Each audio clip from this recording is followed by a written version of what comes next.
So where do you think we are now? I think we're in Helix Park and we're going to go and see if we can find the Kelpies. Okay, so Helix Park is in Falkirk and we've driven here from just outside Edinburgh. Yes. And it was a bit of a difficult journey, was it? A bit tricky? It was awful. So the Edinburgh Ring Road is like Scotland's answer to the M25. Very busy, very congested, took a lot of navigating, roadworks, accidents, lots of traffic heading to the airport and so on and so forth. But we got here. We did. We got here. Mind you, the coffee shop's closed. Yep, the coffee shop is closed, so we're going to try to find somewhere else where we can get a cup of coffee. Yeah. That's the plan. And find the Kelpies, and then I'll find be happy. the Kelpies, and then we'll be happy. Yeah. Yeah. Okay. Somewhere over there is Falkirk Football Club. We passed that on the way in, didn't we? We did. And there are often lots of birds to be seen here. There's a few in the distance. There's a few hovering about. But it's nice to, after the drive, get out and get some air. Yeah. And sunshine. I think this is all fairly new. I think the Kelpies, the big sculptures of the Kelpies, the horses, were commissioned and opened in sort of 2013, 2014, and I think this whole area must have been redeveloped at the same time. Yeah. So there's a sign there. Hub. The Kelpies Hub. We'll try the Kelpies Hub and see what we find. Yeah. But it's free parking, which is good. It's always a good sign. It was quite encouraging. Yeah, and it's nice for a walk at the moment anyway. Yeah, nice for a walk at the moment.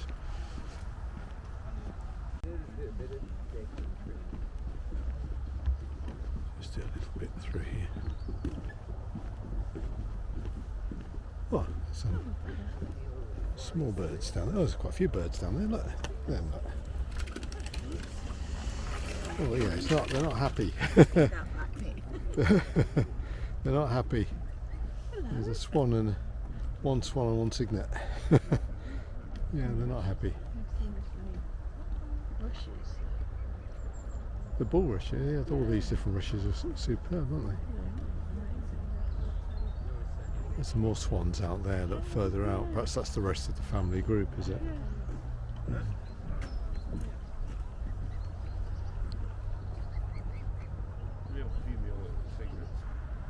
So the Kelpies Hub forms Scotland's east coast entrance to the Kelpies Marina and access to the Inland Waterways network.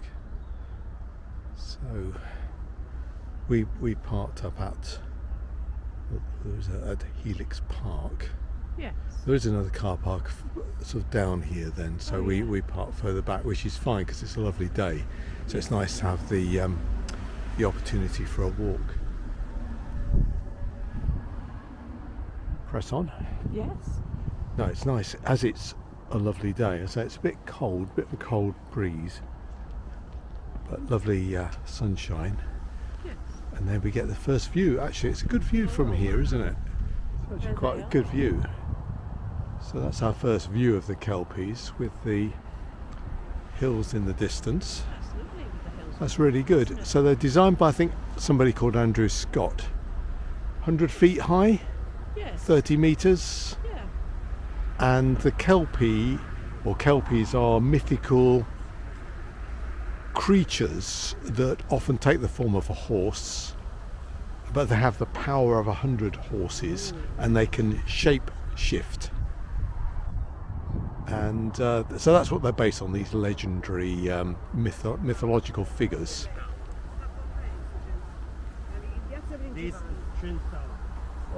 The name? Centauro. Yes, they are impressive.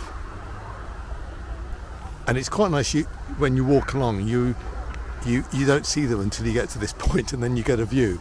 But it's quite stunning with the hills in the background. And we've passed the Pentland Hills, so I'm not really sure which way we're looking. If we're looking northwards,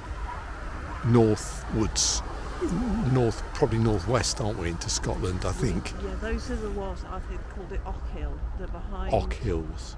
They're behind Stirling and Dunbar and everything. They're where you go when you're doing that. So looking footpath. roughly north towards Stirling and so on, And Dunbar. Dunbar. Is it No, Dunbar's Dunblane. on the coast. Dunblane. Looking towards Dunblane, yeah.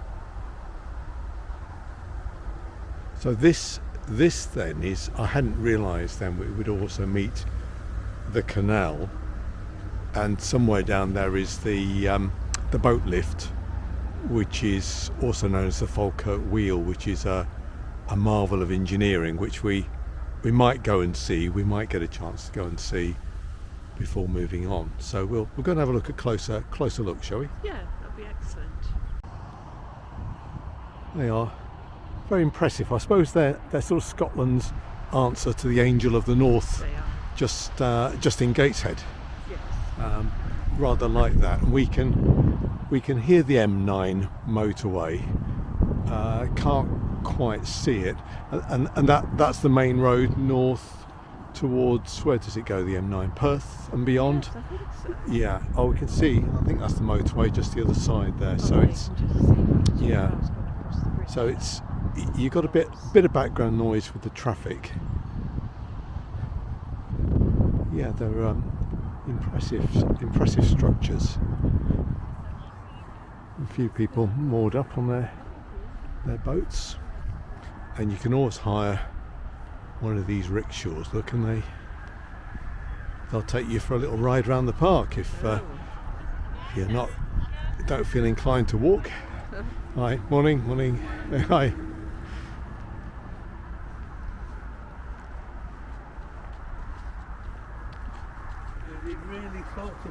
And it's a popular spot because we've not walked very far. It's a nice walk up from the Helix car park, but we've heard all sorts of accents. We've certainly heard Italian, we've heard German, we've heard some Dutch.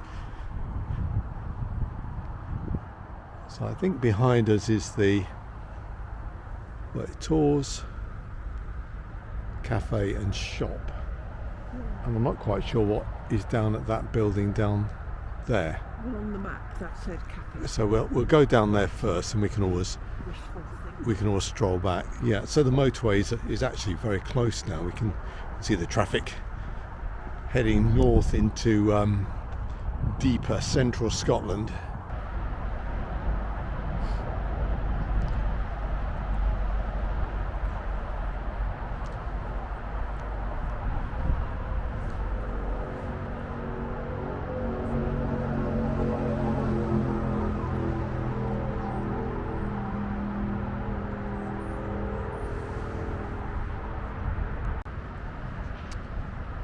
It's getting a wee bit too much sun through here, but don't mind the sun.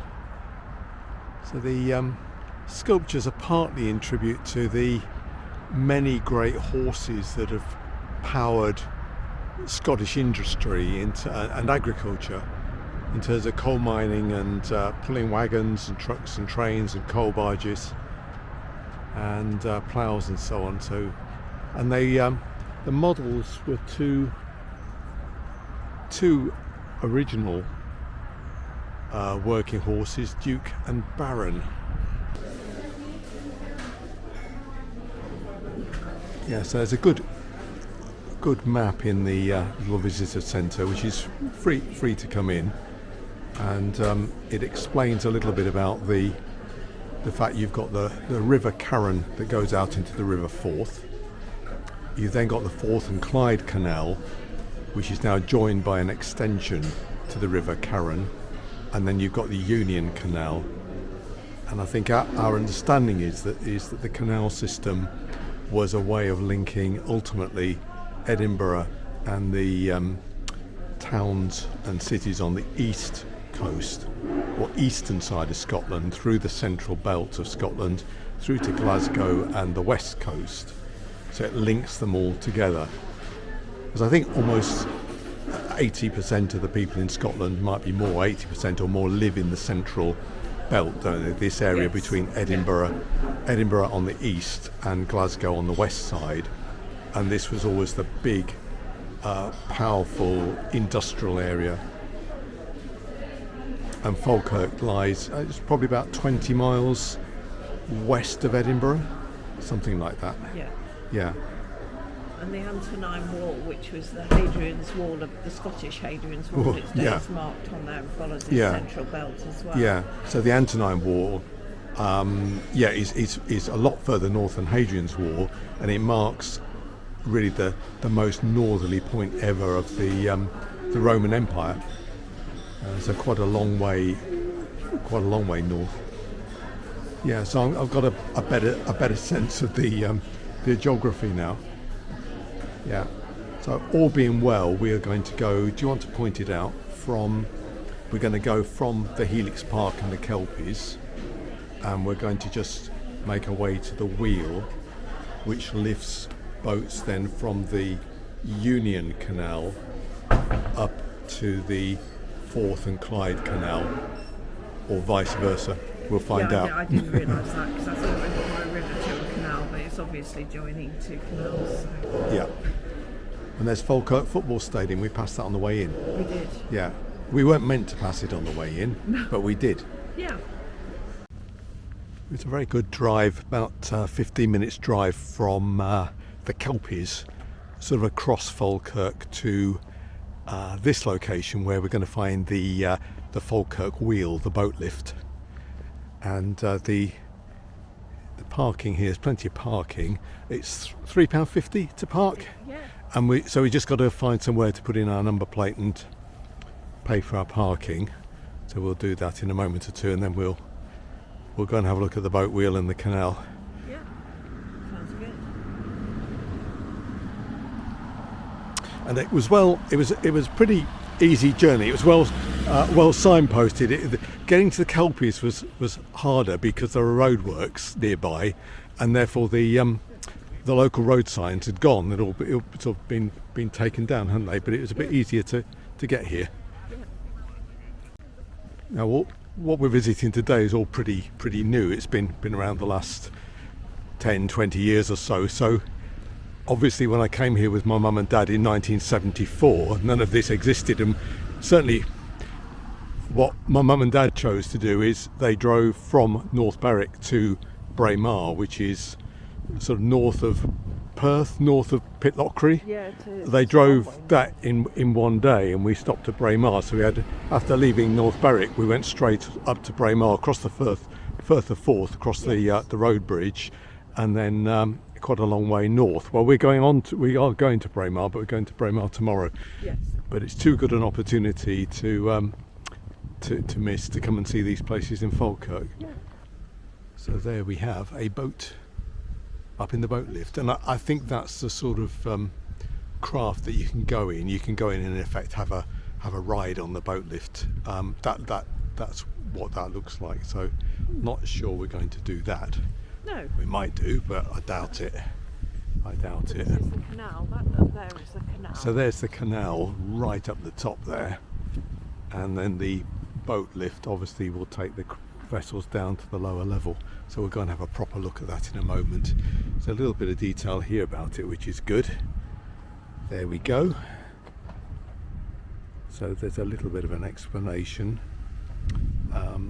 So we're obviously in we parked up in the south car parks, and then we can see the Union Canal go through Rough Castle Tunnel and then into this sort of basin area where the craft come down the elevated section of the canal to the boat wheel, and then the boat wheel lifts them down into another basin, a marina, and then vessels can make their way onto the Forth and Clyde Canal.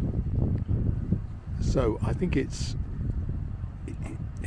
I don't know whether it can't be the only boat lift in the world. It's perhaps the only circular one. It's perhaps the only one of this design. I think there are boat lifts elsewhere. We've seen them in Canada, on the canals in Canada, or on the St Lawrence in Canada, but it's obviously a very innovative design, quite a remarkable feat of recent engineering. Shows that we still have engineers who can come up with clever designs and then execute them. So we'll have a look at that in a moment or two.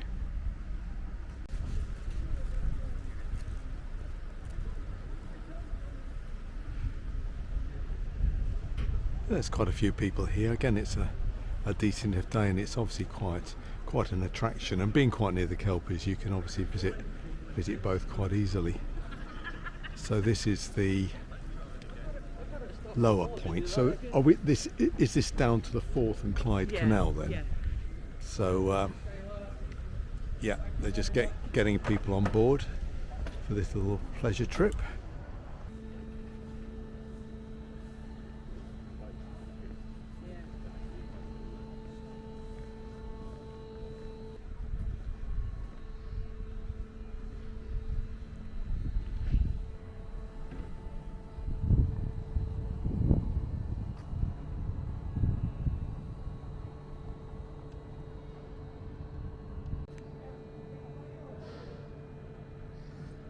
Big visitor centre here. The cafe and the gift shop look popular.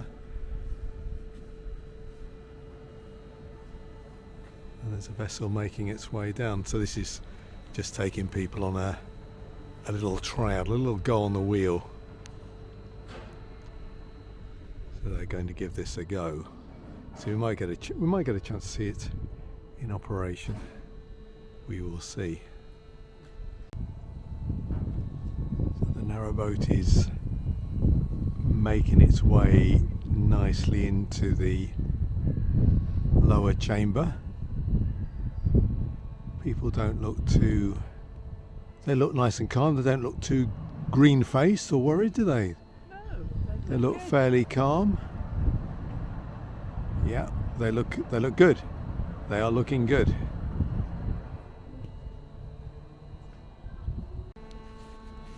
We're still waiting with a breath which has been heavily baited.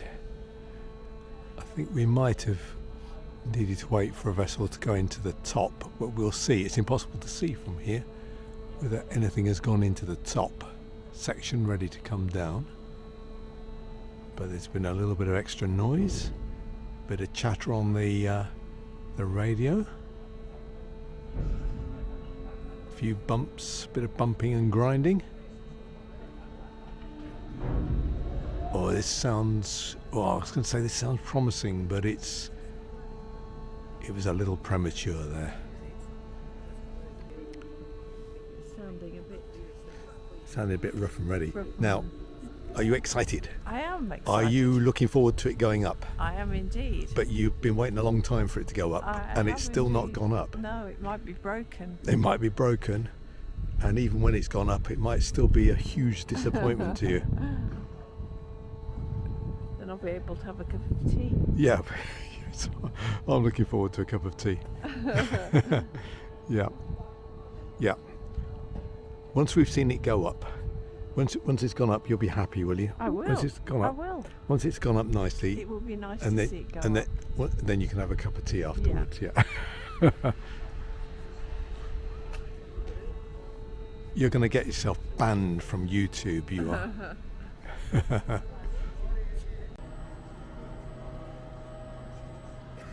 And the people on board the vessel look fairly calm and relaxed. They're fairly nonplussed, very relaxed.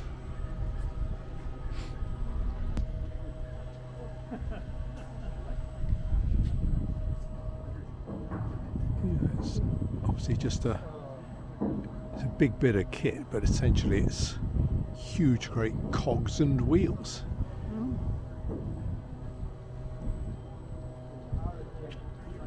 Oh yeah, you can just see it, can't you now? Oh yes, we can see it. There is something in there. Yeah. Yeah. That's what we're waiting for. Yeah. Yeah.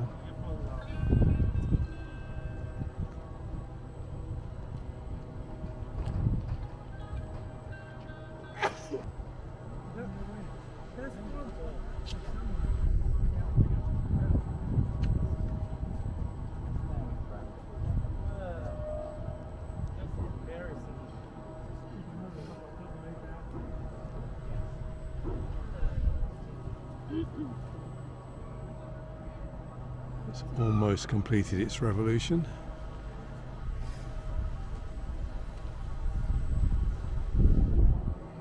And so the narrowboat that was at the top has now been lowered to the bottom and vice versa.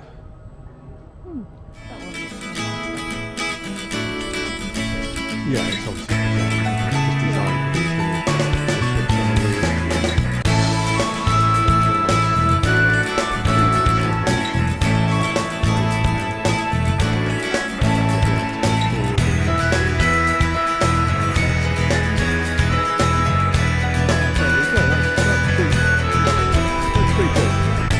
Was that worth waiting for? Was it worth waiting for? Yeah. So you just want your cup of tea now, No, don't I'd you? love a cup of tea. Yeah, let's go and find a cup of tea.